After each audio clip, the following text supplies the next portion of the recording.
S C Verma sound wave का numerical 11. Calculate the speed of sound in oxygen from the following data. The mass of the 22.4 liter of oxygen at STP. STP का मतलब temperature 273 Kelvin और pressure 1 into 10 raised to 5 Newton per meter square is 32 gram. The molar heat capacity of oxygen at constant volume is Cv is equal to 2.5 R and that at constant pressure is Cp is equal to 3.5 R. तो इस question में हमें velocity of the sound in oxygen ये find करने हैं और ये data यहाँ पे इस तरह से दिया हुआ है. क्या क्या दिया है कि वॉल्यूम 22.4 लीटर दिया है और उसका मास जो गैस दिया है उसका 32 ग्राम दिया हुआ है एट एसटीपी, मतलब टेम्परेचर और प्रेशर फिक्स होता है और ये molar specific heat at constant volume और specific heat at constant pressure इतनी वैल्यूज दी हुई है और वेलोसिटी फाइंड करनी है. तो velocity of the sound wave in gas क्या होता है, तो न्यूटन ने ये फॉर्मूला हमें दिया था कि ए वी इज इक्वल टू होता है under root P upon density. ये अंडर पी और डेंसिटी पर डिपेंड होता है. इन न्यूटन ने ये फॉर्मूला दिया हुआ है, लेकिन इसमें वैल्यू पुट करने के बाद कुछ रिजल्ट में एक्यूरेसी नहीं आ रही है. तो फिर लैपलास, क्योंकि न्यूटन ने कंसिडर किया था कि वो जो साउंड ट्रैवल हो रहा है उसमें जो कंप्रेशन और रेयर फ्रैक्शन ये जो यहाँ पे होता है प्रेशर डेंसिटी, प्रेशर में जो चेंजेस आते हैं वो आइसोथर्मल ये प्रोसेस उसने कंसिडर किया था. लेकिन ये रिजल्ट गलत आने के कारण लैपलास ने ये बताया कि कंप्रेशन टू रेयर फ्रैक्शन और कंप्रेशन इतनी फास्ट प्रोसेस होती है कि उसके लिए यहाँ पे टेम्परेचर को कांस्टेंट रहना पॉसिबल नहीं है. तो ये एडियाबैटिक प्रोसेस होगी. तो उसने एडियाबैटिक का इक्वेशन लगा के इस फॉर्मूला में कुछ करेक्शन किया, उस करेक्शन को बोलते हैं लैपलास करेक्शन. तो उसने करेक्ट फॉर्मूला जो बनाया उसमें एक करेक्शन किया है, यहाँ पे गामा लिख दिया.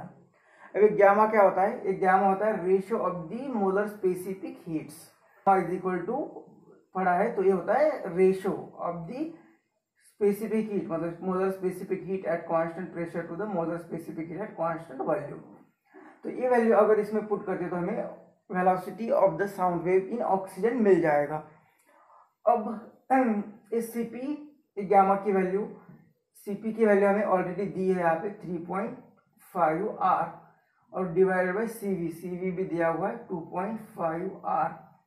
तो ये गामा की वैल्यू कितनी आएगी, ये 5 डेसिमल चला जाएगा और 5 से डिवाइड कर दे तो 5 7 और ये 5 5 था. तो गामा की वैल्यू यहाँ पे मिल गया हमें, क्योंकि यहाँ पे सीपी और सीवी की वैल्यू दे दी है.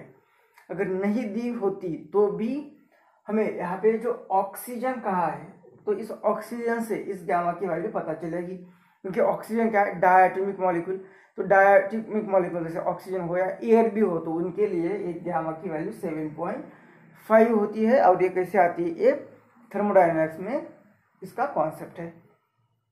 अब गामा की वैल्यू, अब बाकी प्रेशर डेंसिटी भी, और डेंसिटी दी नहीं लेकिन यहाँ पे क्या दिया है, मास और वॉल्यूम दिया है. तो यहाँ पे डेंसिटी भी लगने वाली, तो डेंसिटी भी हम फाइंड कर सकते हैं.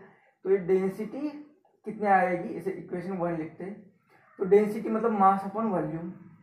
तो density is equal to mass कितना दिया हुआ है 32 ग्राम से एम केस में करते बाय मल्टीप्लाइंग 10⁻³ तो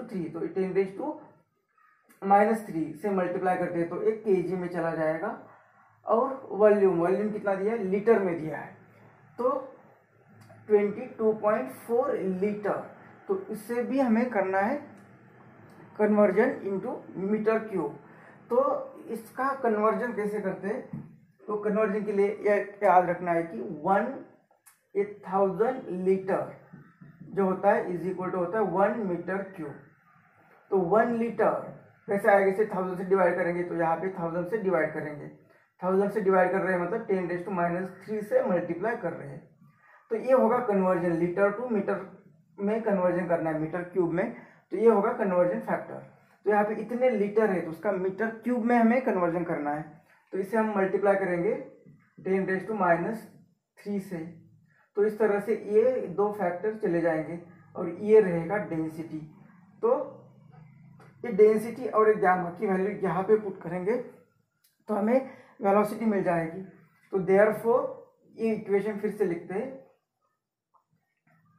तो तो चलो जो वेलोसिटी है यहाँ पे v is equal to under root gamma, gamma की वैल्यू कितनी 7.5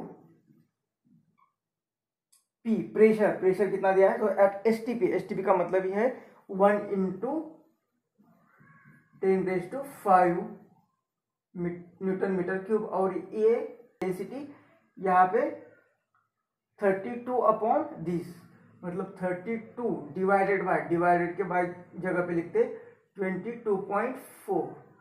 तो इस तरह से अब इतना कैलकुलेशन करना है। अब इस कैलकुलेशन में ये 32 वन जा और 32 7 जा होता है 224 और एक डेसिमल तो ये आएगा 0.7। अब यहाँ पे 10⁵ है तो ये एक 10 निकाल देते हैं इधर और इस 10 से ये डेसिमल हम निकाल देंगे। तो ये v इज इक्वल टू यहाँ पे आ रहा है 7 इंटू 7।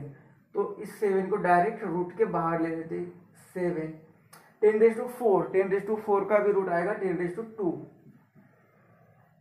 तो यहाँ पे सिर्फ रहा ब्रैकेट में √5।